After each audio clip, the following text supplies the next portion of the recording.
Assalamualaikum warahmatullahi wabarakatuh. Apa kabar teman-teman mahasiswa Unindra dimanapun Anda berada? Berjumpa kembali dengan saya, Maria Tami, dosen pengampu mata kuliah SPPGRI.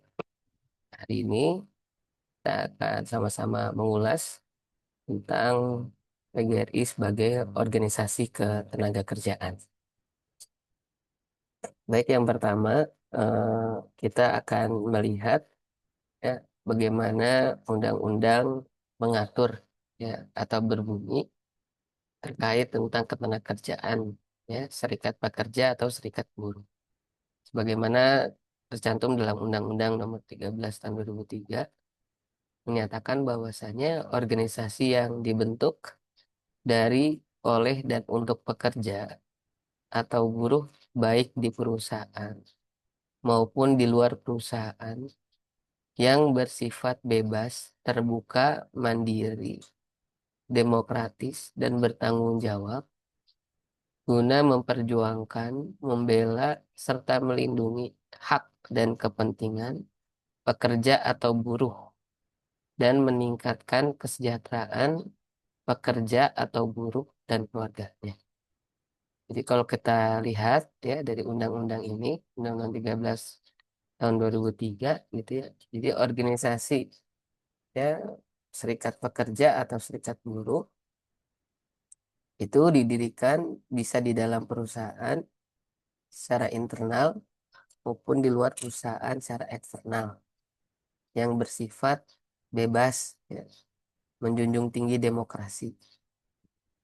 Artinya, organisasi ini dibentuk dari, oleh, dan untuk ya anggotanya itu sendiri, gitu ya. Yang dimana organisasi ini setelah dibentuknya memiliki tanggung jawab, gitu ya, untuk memperjuangkan, membela, melindungi, dan apa dan memperjuangkan kesejahteraan bagi para anggota dan keluarganya.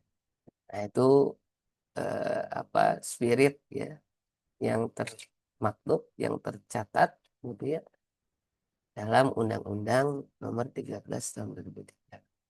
Jadi apapun itu gitu ya, eh, jika memang organisasi ini ya dibentuk untuk itu, maka diizinkan, diperbolehkan ya dibentuknya.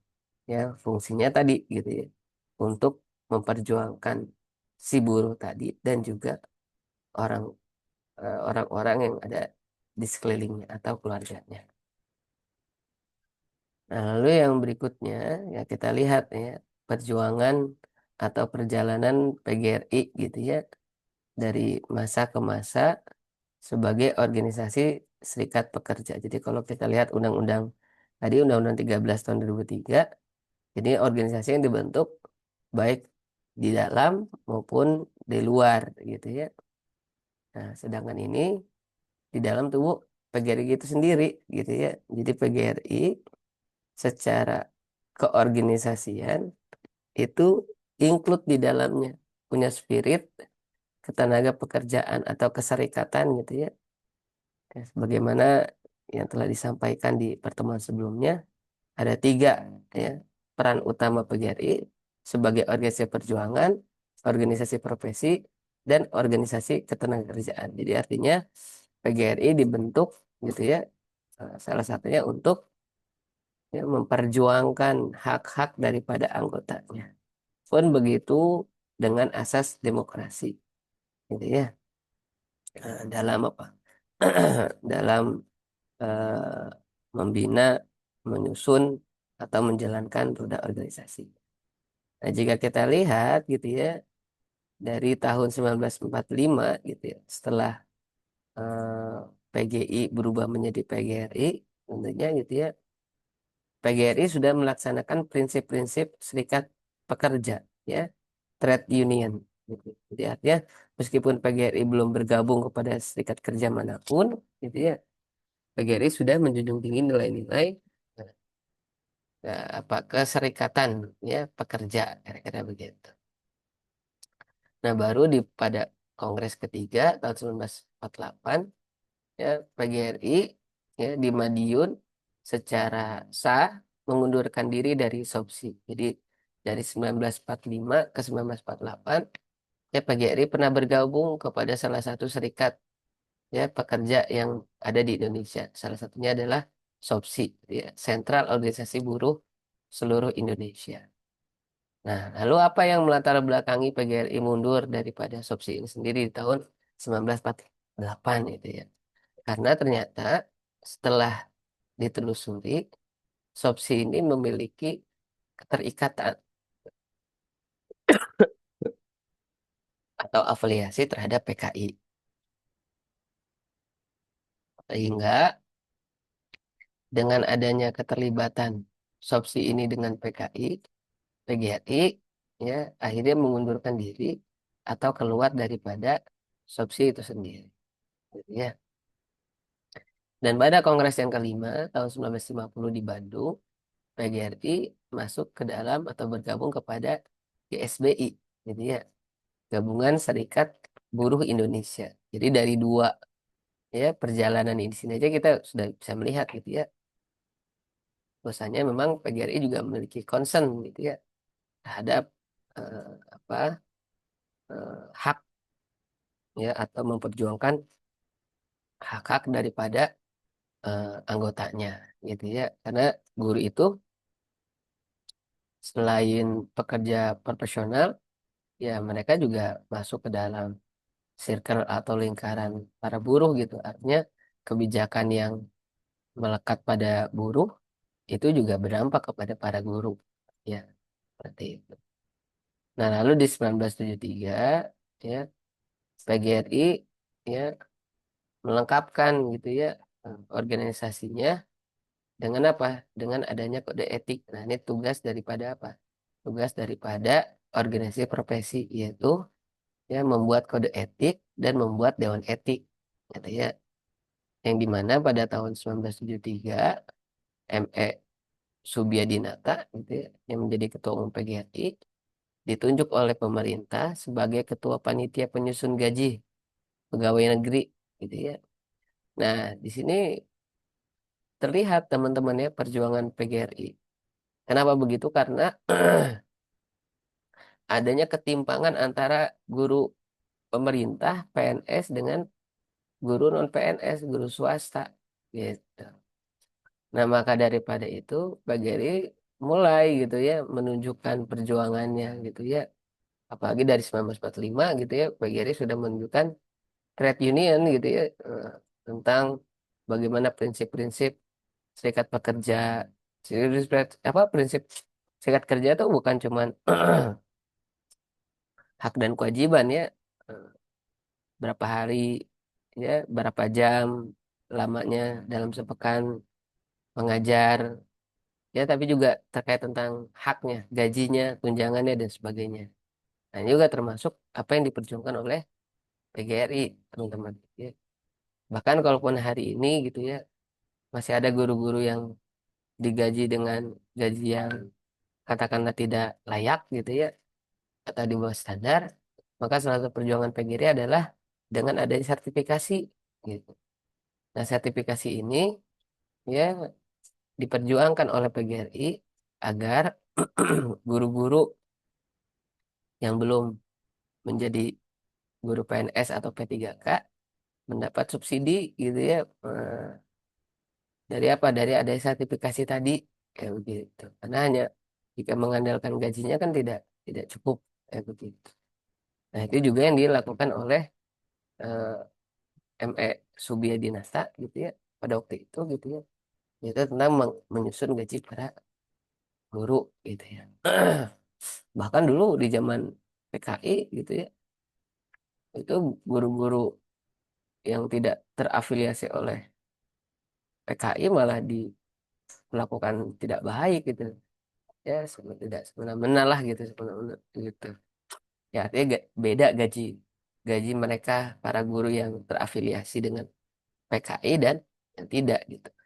Tentu mereka-mereka yang terafiliasi dengan PKI di Orde Lama lebih mendapatkan kesejahteraan gitu dibanding dengan guru-guru yang tidak terlibat atau tidak terafiliasi dengan PKI. Nah, lalu berikutnya di tahun 1990, PGRI sebagai organisasi serikat pekerja, gitu ya, dinyatakan sah gitu ya, PGRI menjadi organisasi serikat pekerja pada tanggal 5 April 1990. Lalu di 98, ya pada Kongres PGRI di Bandung, Kongres ke-18, PGRI menjadikan ya dirinya sebagai organisasi ketenagakerjaan, gitu ya. Nah, yang menjadikan ya prinsip ini menjadi jati diri daripada PGRI.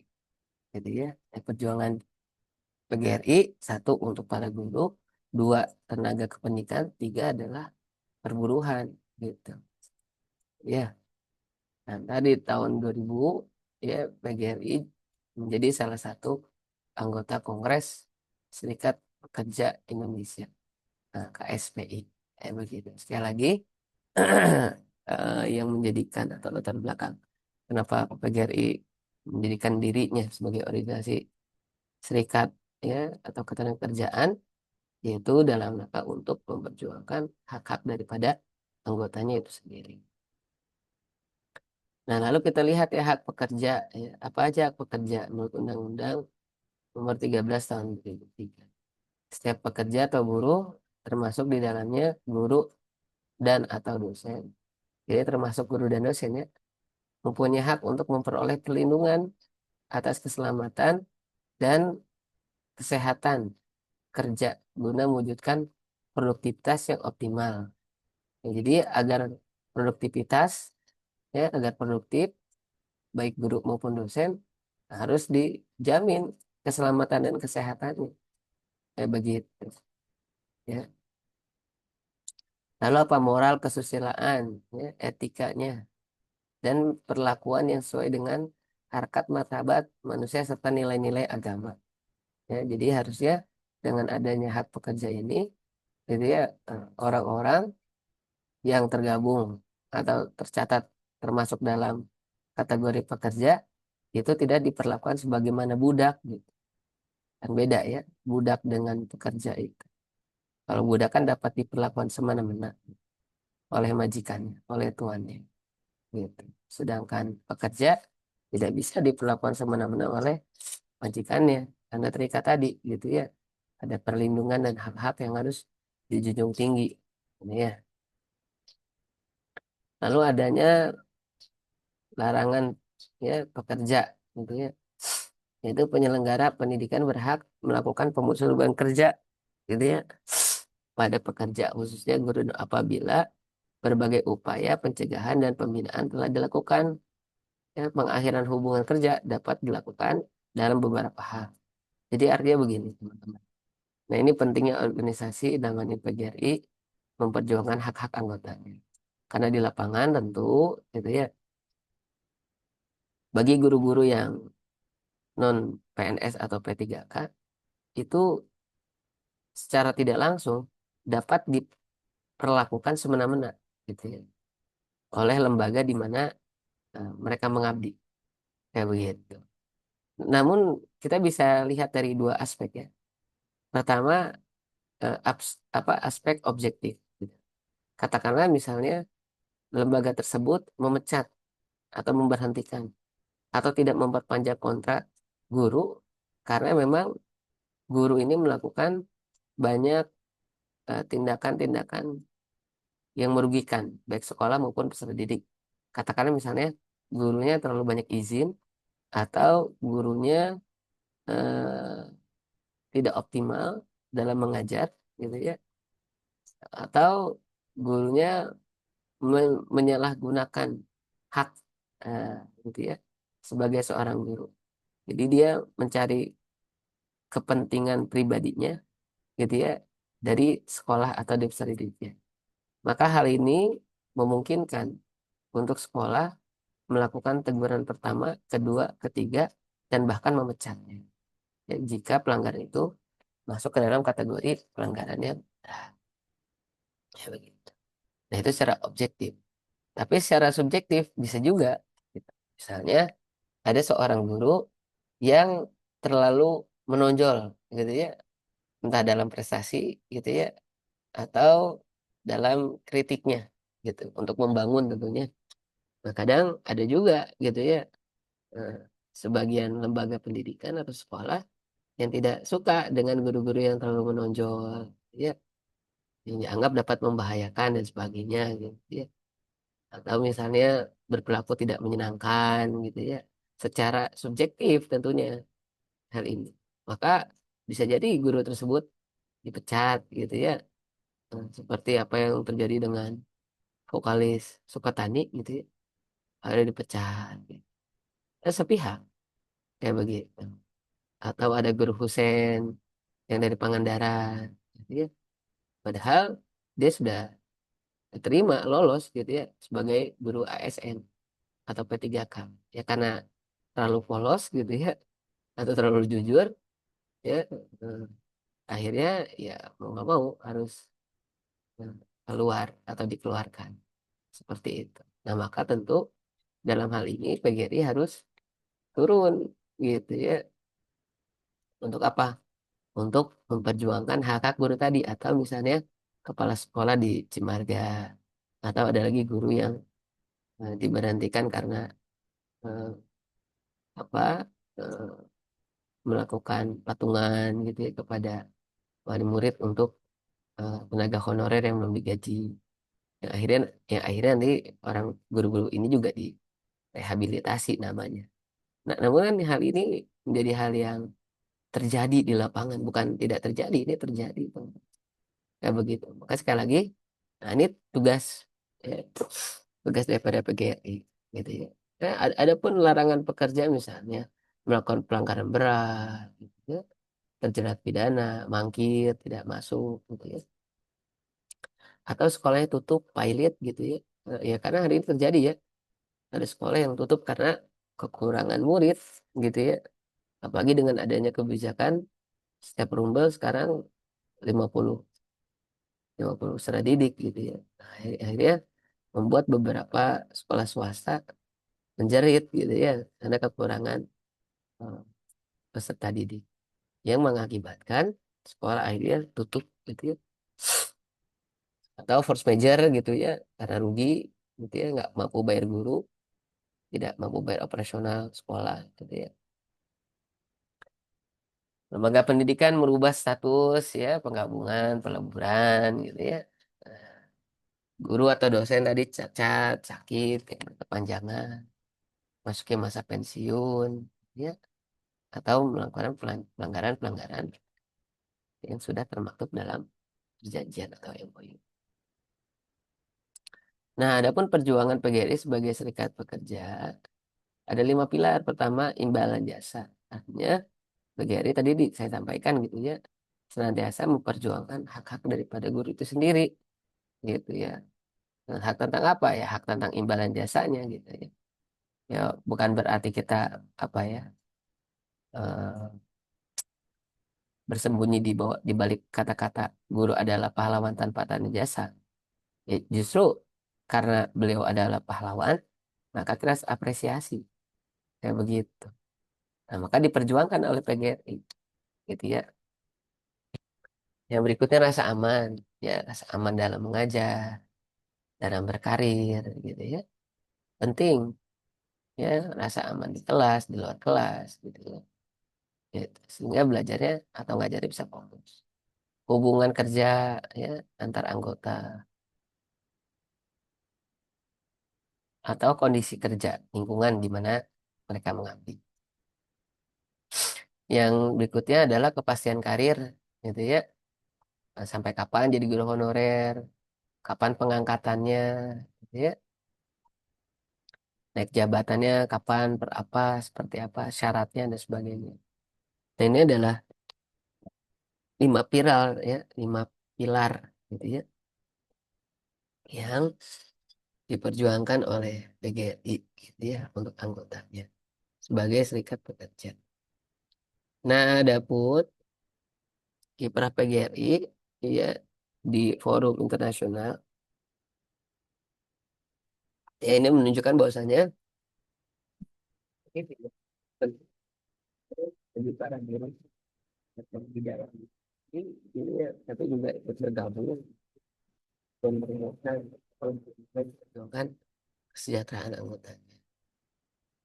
Yang pertama, PGRI bergabung dalam ASEAN Council of Teachers, gitu ya, Persatuan Guru di ASEAN. Tentu di dalamnya dibahas ya bagaimana eh, memperjuangkan hak ya, dan tentu meningkatkan profesionalitas dari para guru itu sendiri. Lalu ada lagi pertemuan guru Nusantara, gitu ya, yaitu perkumpulan organisasi guru berbahasa Melayu yang ada di kawasan ASEAN. Gitu ya. Jadi selain di ASEAN, tapi lebih cukup lebih kecil, yaitu organisasi guru dengan berbahasa Melayu. Nah, itu ya serumpun gitu ya. Nah, ini juga ikut PGRI di dalam, ya di dalamnya memperjuangkan hak-hak daripada guru dan mendiskusikannya dengan khalayak internasional. Nah, adapun program PGRI sebagai serikat pekerja, yang pertama jaminan sosial, gitu ya, yang semua ini ditujukan kepada para guru, gitu ya, tanpa memperhatikan jenis sekolah ya yang dilayani. Ya, artinya semua guru mendapatkan, berhak mendapatkan jaminan sosial dan juga jaminan kesehatan. Itu. Lalu ada lagi ya kecelakaan kerja, gitu ya, yaitu jaminan kecelakaan kerja bagi para guru, gitu ya, baik yang dialaminya ketika di dalam sekolah maupun di luar sekolah, gitu ya. Ya banyak hal misalnya, kalau bilang misalnya kecelakaan di kelas, gitu ya. Ya, misalnya kemarin ada kasus di Cilengsi, atap gedung ambruk, roboh, ya. Jika ada guru yang terkena, ya maka saya mendapatkan jaminan itu, gitu ya, kecelakaan kerja. Atau di luar pulang ngajar atau mau berangkat ngajar, gitu ya, kecelakaan. Nah, maka itu diperjuangkan untuk guru-guru yang mendapatkan atau apa terkena musibah tersebut. Dan terakhir ada tunjangan karena cacat, gitu ya. Ya, artinya cacat ini apa karena sakit, gitu ya, atau karena kecelakaan, ya, kecelakaan yang terlalu berat akhirnya mengakibatkan si guru tersebut mengalami kecacatan. Ya, begitu. Maka ini menjadi beban dan tanggung jawab daripada PGRI sebagai organisasi tenaga kerjaan. Ya begitu. Ya. Nah, adapun hak-hak umum serikat pekerja, gitu ya, memperoleh kesempatan kerja, begitupun guru mendapatkan diklat. Ya, guru juga mendapatkan pelatihan, gitu ya. Memilih pekerjaan, ya, mau bekerja di mana, intinya di jenjang apa, tentu ini sesuai dengan linearitasnya masing-masing, gitu ya. Memperoleh penghidupan yang layak, gitu ya. Mendapatkan gaji upah yang layak, gitu ya. Upah perlindungan tadi ya, eh, baik jaminan kesehatan sosial, ya, kecelakaan dan sebagainya, gitu ya. Kebebasan berserikat, mogok bahkan, gitu ya, mogok kerja dan membuat perjanjian. Ini hak-hak yang berlaku di serikat pekerja, juga berlaku di para guru dan dosen, ya. Nah, baik teman-teman, mungkin itu yang bisa saya sampaikan untuk pertemuan kita kali ini. Kurang dan lebih mohon maaf, gitu ya. Semoga teman-teman dan kita semua dalam keadaan sehat walafiat selalu, gitu ya. Semoga apa yang disampaikan juga ada manfaatnya, ya. Sampai berjumpa kembali di pertemuan berikutnya. Kurang dan lebih yang mohon maaf.